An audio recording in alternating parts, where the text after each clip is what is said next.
Una good morning, my people. How una dey? Mark Zuckerberg and Elon Musk, the real goats, don come out with another ogbonge invention. Omo, this one hey. This one dey even fear me when they analyze am. E dey fear me because the way where the thing dey go.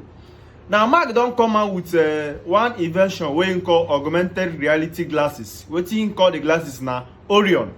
Wey be say if you wear the glasses like this, omo, you go dey see everything. If you use and analyze person sef, if you connect am enter your laptop, if you connect am with your, I don't know whether na with the Bluetooth or when, but they say the glasses like this, you go use am connect for laptop, they see everything.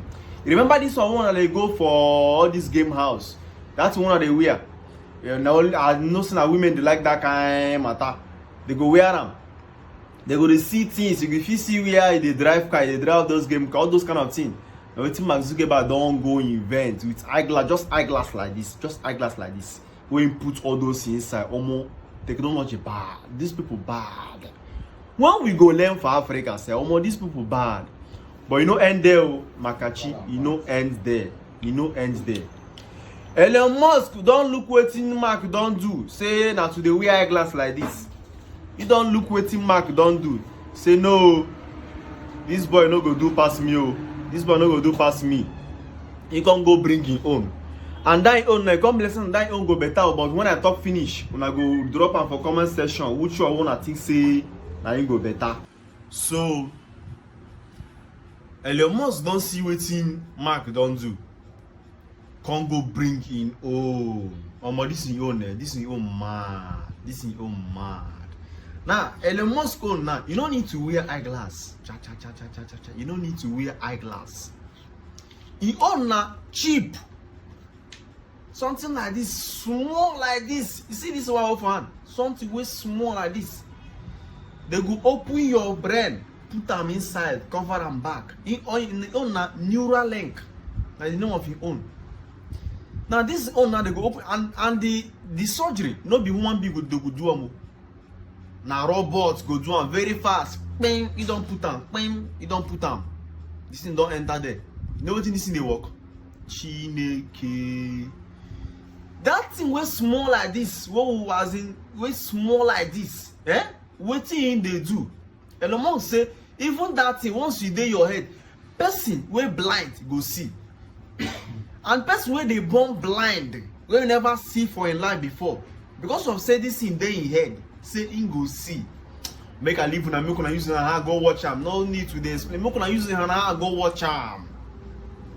This is a brand new product just revealed by Mark Zuckerberg and Meta. It's a pair of fully holographic, augmented reality glasses.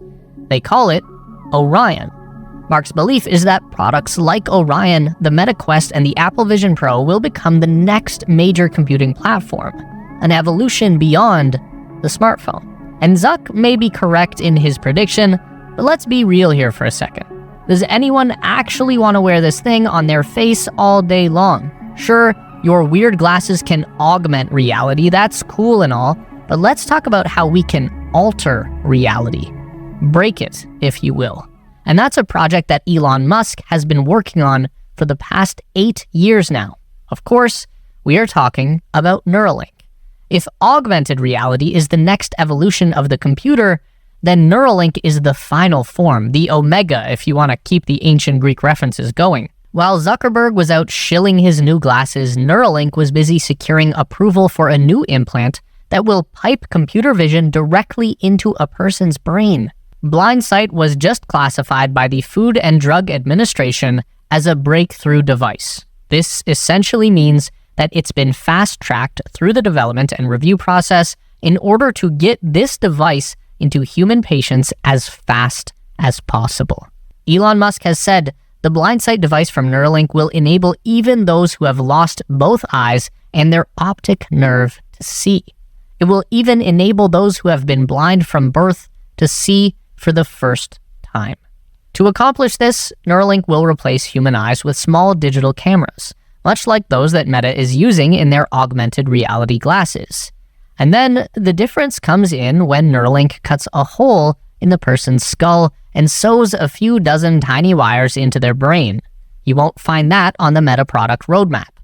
What Neuralink is doing here will be to create a wired connection directly into the visual cortex of the brain, which spans both left and right hemispheres.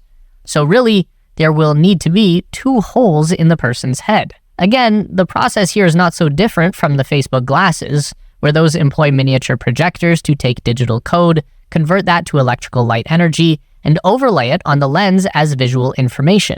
Neuralink will take digital information from the camera and convert that into an electrical signal that's transmitted into the brain, which will then be stimulated into displaying that camera feed into the patient's field of view.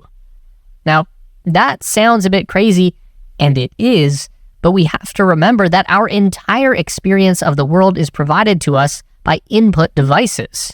The eyes, ears, finger, tongue, they're all just a big network of sensors that pipe electrical signals into the semi-solid biological computer that sits inside your skull. That's you, a gray, wrinkly lump plugged into a meat suit. And that's existentially a little bit terrifying, but we can either let that keep us up at night, or we can use our knowledge of science and biology to exploit the system, to hack the human experience, to break reality as we know it. This is something that Meta cannot do. In an interview with Cleo Abrams, Zuckerberg admitted that haptic feedback is not possible with augmented reality. The glasses can show you any experience, but they can't help you feel it. Zuck also relented that smell is a critical component of an immersive experience, but would be an incredibly difficult challenge to bring to augmented reality. I'd even argue that these aspects are just straight up impossible to ever deliver with a wearable device. With a brain-computer interface, on the other hand, there is no theoretical end to the possibilities. Now, let's take another quick reality break here. As fun as it is to harp on Zuck, although gotta admit his new haircut is a massive improvement towards looking like a real boy, easily the best decision he's made since the whole Facebook thing, but these Orion glasses are definitely one of the most insane products we've seen in a long time. They are very impressive, and they do exist in the real world, even if they also make you look like a dweeb. And I'm not exactly doubting Zuck's prediction that this kind of wearable augmented reality AI interface technology definitely could overtake the smartphone as our mobile computer system of choice. That could happen within the next 10 years. So Meta has a very powerful head start. They have time on their side. On the other hand, what Neuralink is doing with blindsight is still pretty far from being anything that will make for an impressive tech demo. Elon has even said this himself, and when Elon Musk is not being ludicrously optimistic about one of his own products, you know that this is real. Quote, "To set expectations correctly, the vision will be at first low resolution like Atari graphics, but eventually it has the potential to be better than natural vision and enable you to see in infrared, ultraviolet, or even radar wavelengths like Geordie LaForge." And any kid who ever strapped a headband to their face and pretended to be Geordie knows how cool that would be. It's also important to remember that the Meta glasses are a toy, an incredibly expensive and innovative toy, while blindsight is first and foremost a medical device. I couldn't help but notice this reply under Elon's post by my fellow space YouTuber, the GOAT, Mr. Marcus House. He wrote, "This is my dream. With my legally blind son, I'd give anything to allow him to see clearly for the first time. Thanks to everyone involved in this project, a bright future hopefully awaits for all those out there with low or no vision." That's what actually matters, and hopefully that's what Neuralink can deliver for those people who need it. But if we wanted to shift gears back into optimistic mode, if dweeb glasses are the next big tech thing of the 2030s, then maybe we are looking at Neuralink as the next big thing, a technological revolution for the 2040s. Because, realistically, it's going to be hard enough to convince average people to wear these damn glasses on a daily basis. Imagine then selling the masses on 2 new holes in their head. My expectation is that after a decade of wearing the glasses, brain surgery will sound like a merciful relief, as long as you get to take the damn things off. Neuralink is also a more sustainable option in the long term. By that I mean, there is definitely a hard physical limitation on how small you can make this stuff, and I think we're already pretty close to hitting that wall. And smaller is great, but it usually means more expensive and more fragile as well. As someone who has spent a considerable amount of time wearing glasses, I know how easy it is to just accidentally damage or misplace a pair of glasses. Anyone who's ever sat on their frames. I'm trying to fathom what weather and temperature will do to these over years of ownership. At least you can put a phone in your pocket. You can't just put glasses in your pocket when you aren't using them. What are we all going to walk around with? Glasses hanging on neck straps like a bunch of librarians? Not that there's anything wrong with being a librarian, but you know what I mean. With Neuralink, the biggest investment is the surgery, but it's an automated surgery that's done by a robot. So it won't be cheap, but it shouldn't be outrageously expensive either. And now that you've done it, the only thing you would ever want to upgrade would be the chip and the battery cell. They can just pop that out and pop a new one in. That's already been done with monkeys, although they do have to cut your skin flap and peel that back first, then sew it back down afterwards. So you probably want to keep the upgrade cycles to a minimum, but it is an option. And the upside is that you can use this device anywhere, at any time, without anyone knowing that you have one. And in theory, you could use the link to interface with any other device or technology. Everything would go straight from the computer to your brain, and from your brain to the computer. And if things keep going the way that they are right now, there's not going to be a computer in the world that isn't running on some class of artificial intelligence.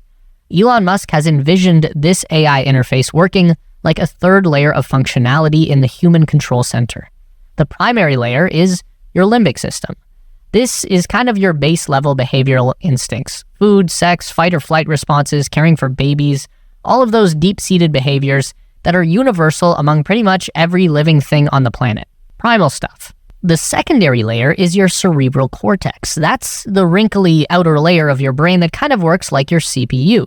Your consciousness, thought, emotion, reasoning, language, and memory all originate in this gray matter. Sometimes your limbic system overrides your conscious thought. Most times it's the other way around. The give and take keeps us alive and functional. And then the third layer, or your tertiary layer, is artificial intelligence. Elon thinks that there is room for optimism that this can all work out, given that the cortex is very intelligent, but the limbic system is not. Yet they work together in harmony, so perhaps there could be a tertiary layer where a digital superintelligence lies that would be vastly more intelligent than the cortex, but still be able to coexist peacefully with the cortex and the limbic system. And at that point, what is real? If you can have a fully immersive sensory experience in virtual reality that you can taste, touch, smell, and feel, would that really be any different than something that happened in the real world? Is that already what we are experiencing right now? We just haven't fully realized it yet? Do you feel your own reality beginning to crumble and break just thinking about this stuff? Remember, you're not actually a human being. You're a gray wrinkled lump of bioelectric tissue plugged into a meat suit. Or you could buy Zuckerberg's dorky glasses and be perfectly happy. That's cool too. Okay, share when I don't watch them. Now, when I don't watch and finish, when I don't use an eye and see, make no be like say, na me talk am. So, make you drop for comment section to tell me whether which one way it is say way better. Now, the one of Mark, when we say you go wear glass like this, you go to see things, I bet that this one way you no need to wear glass. When we say they go open your brain, put them there. You go to connect. If you don't even need to operate computer, once you connect with computer, everything for that computer don't enter your head. Which one way it is say way better pass. And don't forget to like, subscribe, share that, make the world know about them. Share, because our invention, make the world know.